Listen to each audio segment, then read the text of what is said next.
Nos han engañado durante 50 y posiblemente más años. Hoy vamos a ver qué enseñanzas podemos obtener de estos 50 años de engaños.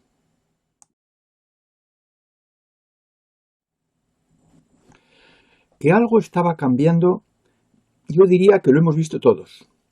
Todos los que empezamos a vivir la vida de trabajo hacia el año 70, nos damos cuenta, yo por lo menos me di, y lo dije en algún artículo, que se había comercializado todo, se había politizado todo. Y cuando digo todo, es absolutamente todas las facetas de la vida. Por poner una faceta insólita, para mí que hasta la Real Academia de la Lengua Española se había politizado.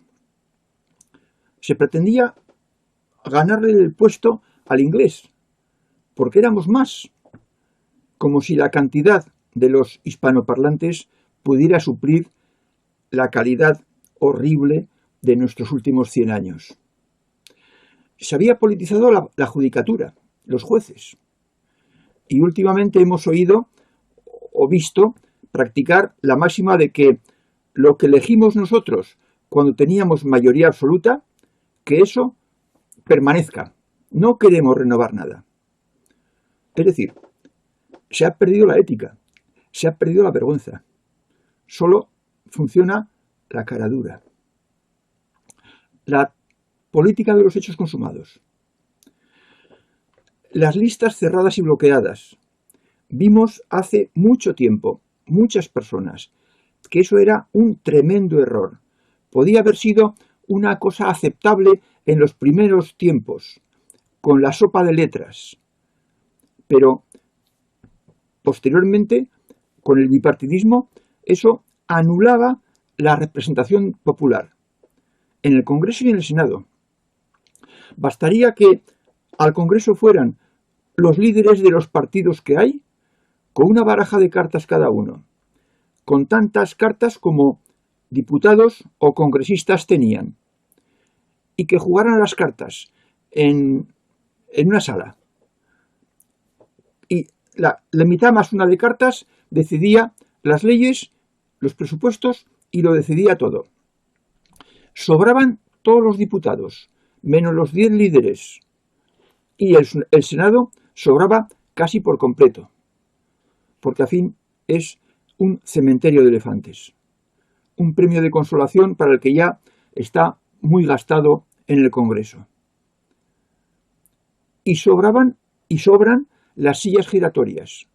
Deberían desaparecer ya, de inmediato. De forma que han ido cambiando las cosas y a peor. El cambio ha sido a peor, y eso lo tiene el oyente en los enlaces que se ponen en la introducción de este vídeo. Y siempre ha habido una excusa imbécil, estúpida, pueril, para justificar lo que no tiene justificación. Luego diremos excusas. Y la pregunta es, ¿nos toman por imbéciles? ¿O los imbéciles son ellos? ¿O suceden ambas cosas? Lo iremos viendo. Repasaremos y explicaremos las razones reales de cada medida que se tomó en los 10 o 12 engaños que dimos cuenta en los enlaces de abajo. Y veremos también lo que realmente se buscaba. Y veremos la continuidad, la política constante. En primer lugar, en los años 80 y 85 hablamos en el vídeo primero de Famosa, la competencia desleal que el mercado común le obligó con las importaciones abiertas de Taiwán y México. Fue competencia desleal y lo ordenó el mercado común. La justificación que se dio, yo la recuerdo, dije, no, es que así si bajan los precios de algunos productos que se importan baratos, pues así bajará el IPC. Y así se arruinarán un montón de empresas españolas. Segundo, lo que me tocó directamente en una empresa dedicada a fabricar pelotas de caucho. Era competencia desleal, promovida por el gobierno cuando entramos en el mercado común. Es decir, el mercado común era realmente una organización cuyo objetivo era empobrecer y arruinar a sus Estados miembros. No nos engañemos. Por eso ahora la Comisión Europea ha hecho lo que ha hecho. Tercero, no hacer oposiciones para puestos como enfermería, por lo menos que yo pueda dar fe seguro. Para eso no hubo explicación, ninguna. No se sacaron oposiciones y no se sacaron. Se conseguía un perjuicio directamente. La inseguridad de todas las personas que tenían que trabajar con contratos provisionales. Cuarto, los médicos que se van al extranjero, porque ya son mejor considerados, tienen mejores sueldos. ¿Qué objetivo tiene? Empobrecer a la clase media. Tampoco hubo explicación. Los sueldos bajos de los médicos no tienen ninguna explicación, no la tuvieron. Quinto, facilitar los despidos. ¿Qué objetivo tenía? Favorecer a las grandes empresas, favorecer al empresariado y empobrecer el mercado de trabajo, sembrar inseguridad en un amplísimo sector de la población. Sexto, la baja natalidad a la que no se le pone remedio. Tampoco hubo ninguna explicación, pero eso era el requisito necesario para poder decir: no tenemos suficientes personas, hay que favorecer la inmigración para que así los que vengan pues coticen a la seguridad social y suplan los hijos que los españoles no quieren tener, porque no nos da la gana de incentivarlos. Inseguridad, porque si proliferan los extraños, eso siembra inseguridad por las características de las personas a las que se introduce en la nación. La séptima, favorecer la inmigración. ¿Qué justificación se dio?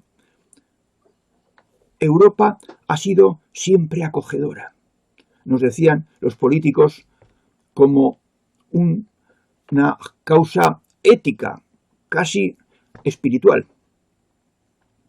Mentira bellaca, porque desde los Reyes Católicos se expulsó a los judíos porque eran inconvenientes. La Primera y la Segunda Guerra Mundial se empezaron en Europa, la acogedora. La Alemania nazi es un ejemplo de lo acogedora que ha sido Europa con cierta etnia y con sus vecinos, tal como Polonia, Rusia, Austria, Francia, etc. Holanda y Bélgica. Muy acogedora. Y sigámoslo siendo. De forma que esa es una excusa imbécil. Lo siento. Pero no se le puede calificar de otra forma. Absurda. Completamente irreal. Octavo, el boicot a los agricultores. ¿Qué objetivo tiene? Empobrecer a la clase media, al campo. Novena, el boicot a los artesanos. Lo mismo, igual que el boicot a los agricultores, el boicot a los artesanos afecta a empresas con mucha mano de obra, muchos trabajadores y poco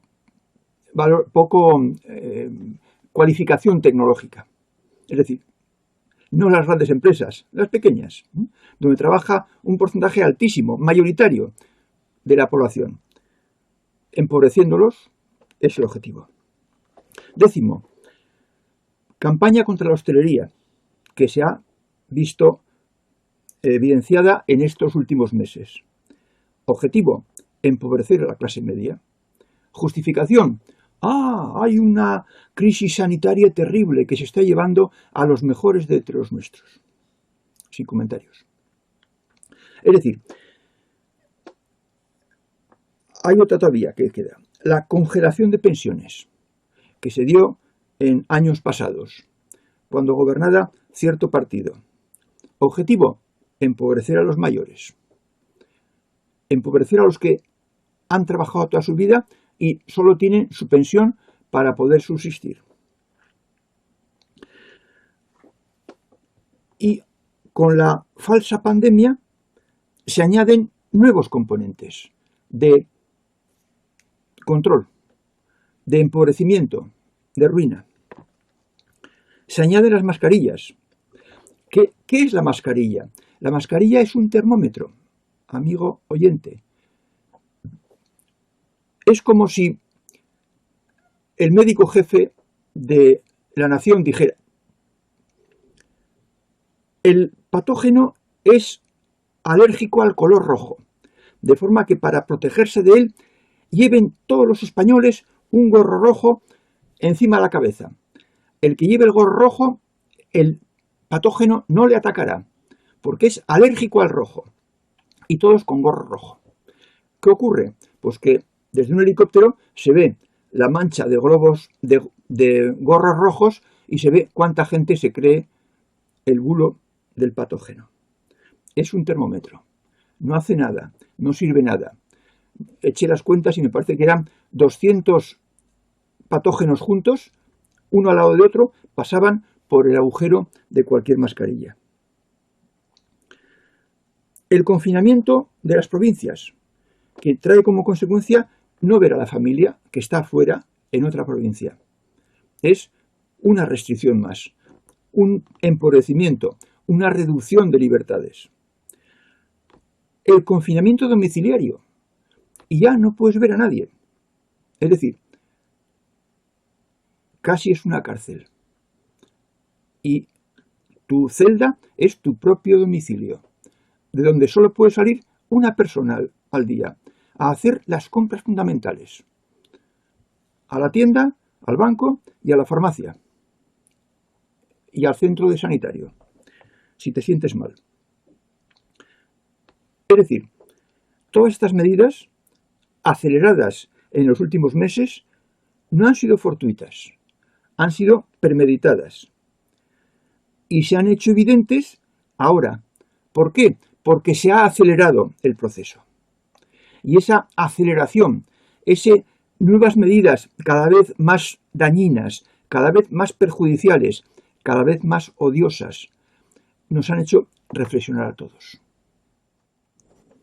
La explicación que se nos ha dado en estos últimos 50 años tiene que ver con la derecha y la izquierda, que es una forma de llamar a los conservadores que tienen algo que conservar, que tienen mucho que conservar, y los progresistas, que como no tienen nada, pues están pensando en tener algo. Y a eso le llaman progreso. Pero si vemos bien, si nos fijamos con detalle, sobre todo en los últimos 10 años, veremos que la llamada derecha ha hecho ciertas cosas. Por ejemplo, siempre presume de reducir impuestos. Reduce impuestos a las grandes impositores y así no tiene dinero para pagar gastos sociales, pensiones, sanidad, educación. Y claro, como no hay, que decía el otro, con barbas y a lo loco, pues no se puede pagar si no hay. Y de ahí viene el 0,25% de subida de las pensiones durante algunos años seguidos. La privatización de la seguridad social, que en cierta comunidad cabeza de la nación, regida 31 años por el mismo partido, ha llevado a grandes logros en este campo de la privatización. Las viviendas de protección oficial cedidas por dineros escandalosamente bajos a fondos buitre exteriores. Y luego los desahucios quedan, porque claro, pues luego los fondos buitre hacen lo que quieren con los sueldos, con los arrendamientos. La reducción de los gastos sociales, que también ha tenido un importante papel en los años hace 6, 8, 10. Yo defiendo que hay un sector político que está muy a gusto practicando estas políticas que hemos ido diciendo y explicando de los últimos 50 años. Está muy a gusto. Se maneja como Pedro por el agua, como Pedro por su casa. Y los otros, pues van un poco a remolque, pero tampoco hacen demasiado por revertir la situación. Y como los grandes, los todopoderosos, los intocables, evidentemente son conservadores, no nos engañemos, pues entonces procuran echar la culpa a la izquierda de lo malo que está pasando, de que si China, que si comunismo, etcétera. Pero son los conservadores los que llevan el gato al agua y los que nos están llevando a la ruina. Ahora ya, después del tremendo engaño que se ha culminado este último año, en realidad son ya los mismos perros con distintos collares. Y eso se ve claro. Ya no engañan, porque han tenido que acelerar. Y cuando han acelerado, nos hemos dado cuenta todos de que estaban actuando en contra nuestra. Lo seguirán haciendo si les dejamos. Y solo hay un campo, un sector, una facción que tiene alguna posibilidad de descolgarse del crimen contra la humanidad que se está perpetrando, porque los otros están muy a gusto actuando de esa manera.